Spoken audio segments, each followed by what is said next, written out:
Everyone, पिछली class में हमने नीट के पेपर डिस्कशन में क्वेश्चन नंबर 30 तक का डिस्कशन कर लिया था। तो आइए आज उससे आगे डिस्कस करना शुरू करते हैं। तो देखिए, यह है क्वेश्चन नंबर 31। ये कहता है the electron concentration of n n type semiconductor is the same as hole concentration in a p type semiconductor. Both have equal charge densities, concentration. An external electric field is applied across each of them. Compare the currents in them. Current in N type is equal to current in P type, and there are so many options. So, देखिए, ये एक theoretical question है और इसका देखिए हम लोगों ने नोट्स में इसको कराया हुआ है ऑलरेडी। ठीक है, कि जो N टाइप होता है उसमें करंट ज़्यादा होता है।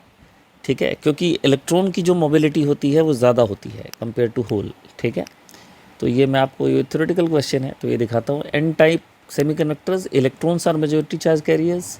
N type semiconductor is more conductive, बच्चे ने लिखा है कंडक्शन, कोई बात नहीं, is more conducting than p type. और ये सिर्फ कारण जो है वो मोबिलिटी होता है, क्योंकि इलेक्ट्रॉन की मोबिलिटी ज़्यादा होती है।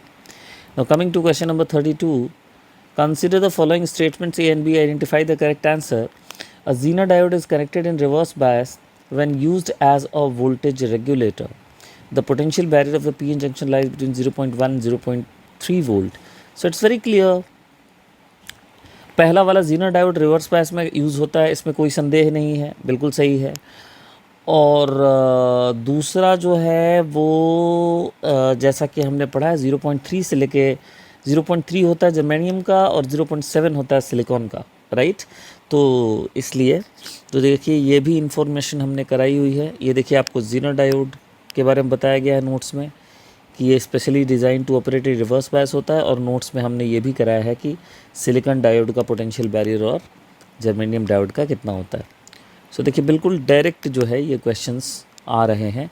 सेमीकंडक्टर एक बहुत ही प्रॉमिसिंग टॉपिक है और इसके क्वेश्चंस भी ज़्यादा आते हैं। सेमीकंडक्टर, फोटो इलेक्ट्रिक इफेक्ट, ये सारे जो टॉपिक्स हैं ये बहुत प्रॉमिसिंग हैं, बहुत कम पढ़ना पड़ता है और बहुत काफ़ी मतलब क्वेश्चंस मिल जाते हैं इनसे, तो इनको ज़रा विशेष ध्यान दीजिएगा तैयारी करते समय। Polar molecules are the molecules having zero dipole moment, acquire dipole moment only in the presence of electric field due to displacement of charges, acquire dipole moment only when a magnetic field is absent. Polar molecule जो होता है वो होता है जिसके अंदर permanent electric dipole होता है, डाइपोल मोमेंट होता है। ठीक है, ये देखिए यहाँ एग्जाम्पल के साथ हमने कराए हैं अपने नोट्स में। ठीक है, आप देख सकते हैं लास्ट पैरा में, some molecules the centre of positive and negative charges do not coincide and therefore they have a permanent electric dipole moment even in the absence of electric field. Such molecules are called polar molecules, जो कि H2O जो है जिसका example है। So question number 34 पे आ जाते हैं। 34 question कहता है if E and G respectively denote energy and gravitational constant then E by G का डायमेंशन क्या होगा। तो बहुत सिंपल क्वेश्चन है, आप एनर्जी और ग्रेविटेशनल कांस्टेंट की डायमेंशन जो है वो पुट कर दीजिए, या आप एक काम और कर सकते हैं। ये देखिए एनर्जी और पोटेंशियल एनर्जी का डायमेंशन तो सेम ही होगा, और पोटेंशियल एनर्जी को आप लिखते हैं G into M1 M2 by r. Negative को छोड़ देते हैं, ठीक है, तो डायमेंशनली इसको हम ये लिख सकते हैं। तो अगर हम यहाँ से E अपॉन G की डायमेंशन लिख रहे हैं तो हमारा आंसर क्या होना चाहिए बताइए, m की पावर 2 और l की पावर -1, ये हमारा आंसर होना चाहिए। सो m की पावर 2 l की power -1, that is option number 1 is correct. तो आंसर को मैं सेव करता हूँ, ठीक है, और देखिए ये हमारा आंसर है m की पावर 2 एंड l की पावर -1। ये देखिए हमने E का और G का डायमेंशन तो कराया ही होगा, जब इतना कुछ आपको बता दिया तो इसमें कोई डाउट ही नहीं है कि हमने देखिए G का डायमेंशन कराया हुआ है हमने। ये तो कंडक्शन का है, सॉरी आई एम सॉरी, ये कंडक्टेंस का डायमेंशन है। Gravitational constant, see here, gravitational constant का डायमेंशन कराया हुआ है, इंटेंसिटी का कराया हुआ है, एनर्जी का कराया हुआ है। ठीक है, तो ये तो बहुत सिंपल क्वेश्चन है, इसको तो प्रूव करने की ज़रूरत ही नहीं कि कराया है या नहीं कराया। आगे बढ़ते हैं। Water falls from a height of 60 meter at the rate of 15 kg per second to operate a turbine. The losses due to frictional force are 10% of the input energy. How much power is generated by the turbine? तो simple सी बात है, देखिए 60 metre कि height से पानी गिर रहा है 15 kg पर सेकंड से गिर रहा है, तो आपका जो energy potential energy kinetic energy में कन्वर्ट होगा वो कितना होगा, 10% लॉस भी निकाल देते हैं उसमें, तो इट इज़ mgh का 90%। समझ रहे हैं बात को। और ये है आपकी एनर्जी जो कि काइनेटिक एनर्जी में एनहेंस इलेक्ट्रिकल एनर्जी में कन्वर्ट होगी। अब अगर इसको डिफरेंशिएट कर दे अपन तो यहाँ dm/dt आ जाएगा। तो dm/dt को कितना लिख देंगे बताइए, dm/dt को 15 लिख देंगे, g की जगह लगभग 10 लिख देंगे, हाइट की जगह 60 लिख देंगे, और यहाँ आ जाएगा 0.9। Then what is the final answer? The final answer is 15 6 जा 90, ये डेसिमल हट गया, into 90, so it is 8100। So 8.1 kilowatt is the correct answer. इस आंसर को मैं करता हूँ सेव, और उसके बाद मैं आ जाता हूँ अगले क्वेश्चन पे। ये नहीं, क्वेश्चन नहीं है, ये हमारा जो आइडेंटिकल क्वेश्चन हमने कराया हुआ है अपने मॉड्यूल में, वो देखिए यहाँ पे दिखाया गया है। It is identical question. इसमें भी electrically driven pump lift this much ton of water, and मतलब सेम टाइप का क्वेश्चन हमने कराया हुआ है, ठीक है। और फिर उसका मोटर का आउटपुट वगैरह निकालना है। सो ये देखिए बिल्कुल आइडेंटिकल क्वेश्चन है इसी तरह से, बल्कि इससे मुश्किल क्वेश्चन है ये, और भी पार्ट्स हैं इसके। अब आते हैं अगले क्वेश्चन पे, 36 क्वेश्चन पे आते हैं। ये सेक्शन बी में आ चुके हैं हम लोग। A car starts from rest and accelerates at the 5 meter per second square at t equal to 4 second. A ball is dropped out of the window by the person sitting in the car. What is the velocity and acceleration of the ball? अब देखिए drop किया गया है। So velocity of ball with respect to car is equal to 0. Mind it. लेकिन velocity of ball with respect to car का मतलब velocity of ball minus velocity of car है। तो बॉल की जो वेलोसिटी होगी उस समय के कार के वेलोसिटी के बराबर हो जाएगी। और कार की वेलोसिटी तब तक कितनी आ चुकी है? It is uc plus acceleration of car into t. And what is u is 0, and what is acceleration of car? That is 5, and time is how much? Time is 4। So what is the answer? Answer is 20। सो 20 metre पर second in the x direction is the horizontal direction is the direction of velocity of ball, and the magnitude, right, just after it is left. And what about the acceleration? As the ball is left, जैसे ही ball छोड़ा गया तो वो car से मुक्त हो गया, तो अब उस पर एक ही फोर्स लग रहा है, और वो लग रहा है फोर्स ड्यू टू ग्रेविटी। तो उसका एक्सेलरेशन g होगा और डाउनवर्ड डायरेक्शन में होगा। So the correct answer is okay, एक second. What is the velocity and acceleration of the car at t equal to 6 second? I am sorry, 6 second.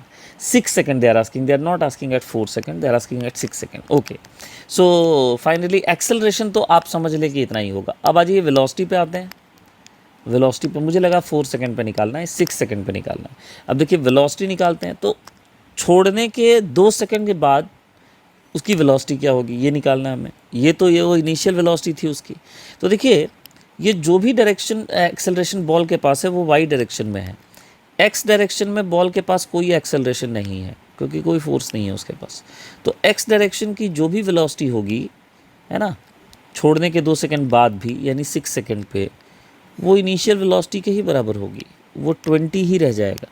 हाँ, Y के direction में velocity आएगी और उसको आप लिख सकते हैं u y plus a y into t. So what is ui? That's 0. And what is ay? Ay is 10. And what is time? Time is only 2 second. Mind it, 4 second पे गिराया गया है उसको, और आप निकाल रहे हैं 6 सेकंड पे। 4 सेकंड तक तो वो नीचे गिर ही नहीं रहा था ना, वो तो उस समय कार में था। तो 2 ही सेकंड मिला इसको नीचे गिरने को, तो ये भी 20 आ गया, ठीक है। तो vx भी 20 आ गया, vy भी 20 आ गया। तो आपका जो नेट वेलोसिटी होगा वो कितना हो जाएगा बताइए? That will be under root of vx square plus vy square. तो 20√2 आ जाएगा। बेसिकली एक हॉरिजॉन्टल प्रोजेक्टाइल हो गया, आप समझ लें, ठीक है। एक सेकंड बताता हूँ। ये आप इसको एक हॉरिजॉन्टल प्रोजेक्टाइल की तरह देख सकते हैं जिसको छोड़ा गया है किसी हाइट से, पर्टिकुलर हाइट से, जिसकी इनिशियल वेलोसिटी u है, और जो 2 सेकंड के बाद जिसकी आपको वेलोसिटी निकालनी। क्योंकि t इक्वल टू 4 में छोड़ा है ना हमने। इनिशियल वेलोसिटी 20 दी हुई है, 2 सेकंड के बाद आपको इसकी वेलोसिटी निकालनी है। ये आप बेसिकली कर रहे हैं यहाँ पे। This velocity is needed to be found. Acceleration तो g ही होगा अगर हॉरिजॉन्टल प्रोजेक्टाइल है तो, ठीक है। तो ये एक हॉरिजॉन्टली थ्रोन प्रोजेक्टाइल आप लेके कर सकते हैं। तो आंसर इसका कौन सा करेक्ट होगा? आंसर 4th करेक्ट होगा। और इसको मैंने सेव कर लिया, और सेव करने के बाद देखिए हमने हॉरिजॉन्टल प्रोजेक्टाइल कराया हुआ है। और आप जो हमने अगर कराया है, अगर उस पर आप चलेंगे तो आप डायरेक्ट इस एक्सप्रेशन में डाल के आंसर निकाल सकते हैं। वेलोसिटी √u², u हो जाएगा 20, g हो जाएगा 10, टाइम हो जाएगा 2, तो 20√2 आपका आंसर आ जाएगा। ठीक है, देखिए ये भी क्वेश्चन नोट से था। अब देखिए ये है हमारा अगला क्वेश्चन, ठीक है। तो ABC 3 इनपुट जो हैं वो दिए हुए हैं। ये सेमीकंडक्टर का एक अच्छा क्वेश्चन है, ठीक है। तो A, B और C हम बना देते हैं पहले। तो देखिए A फर्स्ट केस में है लो, B भी है 0 पे यानी वो भी लो है, और C जो है हाई है। दूसरे वाले साइकिल में फिर दूसरे वाले इंटरवल में T1 से T2 के बीच में A हाई है, B अगेन लो है। अच्छा, और C है हाई, करेक्ट। थर्ड केस में T2 से T3 के बीच में, मैं इसकी इंटरवल की बात कर रहा हूँ, ठीक है। तो T2 से T3 के बीच में देखिए A अगेन है लो, B है हाई, C है लो। चौथे में देखिए ये दोनों हाई है और C है लो। पांचवे में देखिए A फिर लो है, B फिर लो है और C हाई है। ये तो रिपीट हो रहा है मेरे ख्याल से पांचवे में, फर्स्ट वाले का, ठीक है। और उसके बाद सिक्स्थ में देखिए A जो है that is high, B is again low and C is high, and that way the things are going. तो ये तो यहाँ से रिपीट ही शुरू हो गया। बेसिकली हमें ट्रेस जो है इसी को करना है। अब देखिए यहाँ पे ये जो गेट बना हुआ है इसको समझिए। यहाँ से हमें एंड गेट का आउटपुट क्या मिलेगा? A.B मिलेगा। और यहाँ से देखिए B जा रहा है और यहाँ से C जा रहा है, और ये है नैंड गेट, तो ये मिलेगा B.C bar, isn't it? Okay. अब यहाँ और गेट लगा है तो मिलेगा A.B प्लस B.C बार, और फिर हमें इसके हिसाब से आउटपुट्स निकालने हैं। चलिए, तो सबसे पहले तो प्रभु यहाँ हम A.B निकाल लेते हैं। तो A.B का वैल्यू आएगा 0 0 0 1। फिर हम B.C निकाल के फिर उसका बार निकालते हैं। तो B.C आ जाएगा 0, बार हो जाएगा 1, B.C आ जाएगा 0, बार हो जाएगा 1, B.C की वैल्यू 0 आ जाएगी, बार हो जाएगा 1, और B.C की वैल्यू अगेन 0 होगी और बार हो जाएगा 1। ओके, और हम इन दोनों को फिर ऐड मतलब और करेंगे तो हमें आउटपुट मिलेगा। तो आउटपुट हमें क्या मिलना चाहिए बताइए? अगर आप इन दोनों का और करते हैं A.B और B.C बार का, तो हर बार तो 1 मिल रहा है, तो आउटपुट तो हमें 1 ही मिलना चाहिए, ठीक है। तो थ्रू आउट आउटपुट जो होगा 1 होगा, तो आंसर 3 सही है। थ्रू आउट आउटपुट जो होगा वो 1 होगा। सो it is a good question, it is a good question. इसमें थोड़ा काम करना पड़ेगा। तो सेक्शन बी में देखिए क्वेश्चन जो दिए हैं उनमें थोड़ा काम करना पड़ रहा है। क्वेश्चंस अच्छे हैं, तो इसको सेव करते हैं और बढ़ जाते हैं आगे और देखते हैं। देखिए इस तरह के आउटपुट वाले सेक्शंस हमने भी कराए हुए हैं, जिसमें हमने गेट दे दिया है और आउटपुट का ग्राफ पूछा है। ये देखिए आइडेंटिकल क्वेश्चंस हैं बिल्कुल, ठीक है। ये क्वेश्चंस अक्सर हम लोग कराते हैं। आपको इनपुट का मैंने A और B में दिया हुआ है। यहाँ पे क्वेश्चन थोड़ा स्पेशल है क्योंकि इसमें 3 इनपुट का है, A B C जो है उनको दिया गया है, फिर उससे आउटपुट का ग्राफ मांगा जा रहा है। So really this is the good question. अभी तक जितने क्वेश्चंस किए उसमें सबसे अच्छा क्वेश्चन यही था। Question number 38, A ball of mass 0.15 kg is dropped from a height of 10 meters, strikes the ground and rebounds to the same height. The magnitude of impulse imparted to the ball. तो देखिए इसको कैसे करेंगे. तो ball गिरने से पहले उसकी वेलोसिटी होगी √2gh. इसको हम v1 मानते हैं. मास तो m है ही है. और strike the ground same height. और अगर उतने ही हाइट तक जा रहा है इसका मतलब काइनेटिक एनर्जी भी सेम मिला है इसको ज़मीन से. तो इसका मतलब इलास्टिक रिबाउंड हुआ है. एनर्जी का लॉस नहीं हुआ है. ठीक है, एनर्जी का लॉस नहीं हुआ है लेकिन डायरेक्शन रिवर्स हो गया है. आप समझ रहे हैं मेरी बात को. डायरेक्शन रिवर्स हो गया है. तो सेम हाइट तक रिबाउंड करने का ये मतलब हुआ कि ये इलास्टिक रिबाउंड है. There is no loss of kinetic energy. तो इम्पल्स निकालना है. तो बताइए impulse imparted to the ball कैसे निकालेंगे. तो it is final velocity of ball vector minus initial velocity of ball divided by nothing. आपको मैग्नीट्यूड ऑफ इम्पल्स निकालना है, आपको फोर्स तो निकालना नहीं है. So √2gh will be common and it will be j minus j, so it will be 2j in the magnitude. So what is the magnitude of impulse? The magnitude of impulse is 2√2gh. So what is the answer? 2 into 10 into what about h? And mass, I forgot mass, sorry. Change in momentum करेंगे ना तो यहाँ मास भी multiply करेंगे. तो भाई साहब ये यहाँ मास लिखना पड़ेगा हमें. तो हम इसको थोड़ा सा एडजस्ट करते हैं. तो देखिए ये हमारा आंसर है इम्पल्स के मैग्नीट्यूड का. ठीक है, अब वैल्यू डालते हैं. मास की वैल्यू कितनी है. मास की वैल्यू 0.15, तो यहाँ 0.3 आ गया.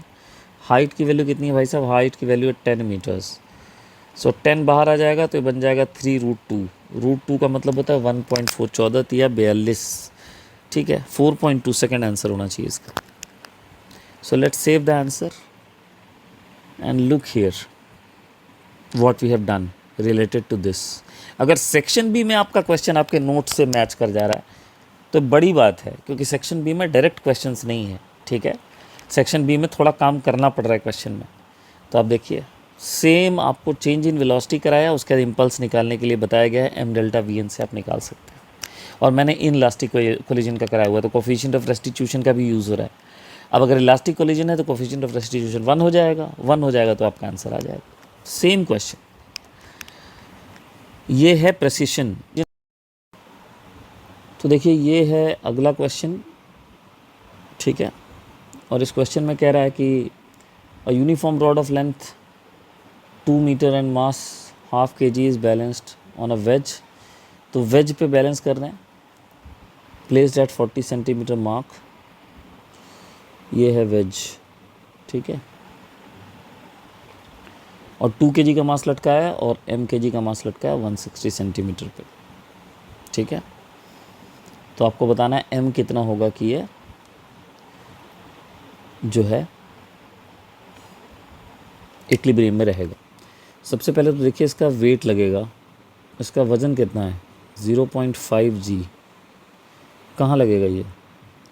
तो ये लगेगा 1 सेंटीमीटर के मार्क 1 मीटर के मार्क पे, यानी 100 सेंटीमीटर.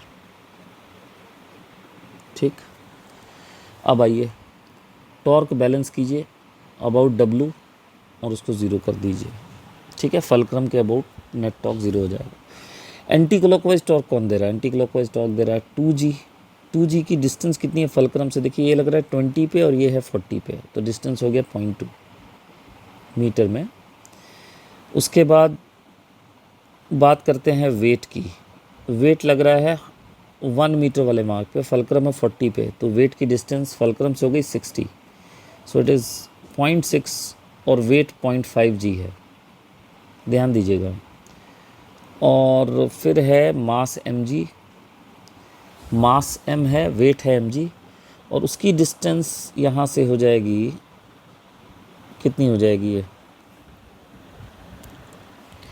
160 सेंटीमीटर के मार्क पे है वो. So is it not 1.2 correct. चले अब आइए बात करते हैं. so g gets cancelled and we are having what, इसको हटा देते हैं डेसिमल को, यहाँ मिलेगा 4 5 36 3 और यहाँ मिलेगा यहाँ मिलेगा 12 m।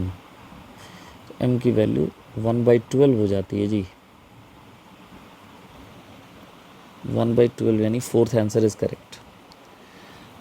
अब आइए देखिए, कुछ सिमिलरिटी दिख रही है आपको, आप खुद देख लीजिए।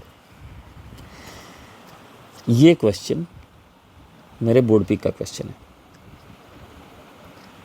ठीक है, इट्स ऑलमोस्ट द सेम फंडे पे क्वेश्चन है।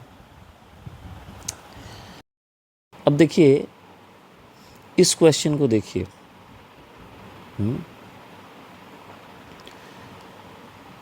तो इस क्वेश्चन में कह रहा है कि object is placed at a distance of 60 centimetre from the convex lens of focal length 30 centimetre, plane mirror we put perpendicular to principal axis of the lens and distance 40 centimetre from it. ठीक है, ऐसा है कि ये है f,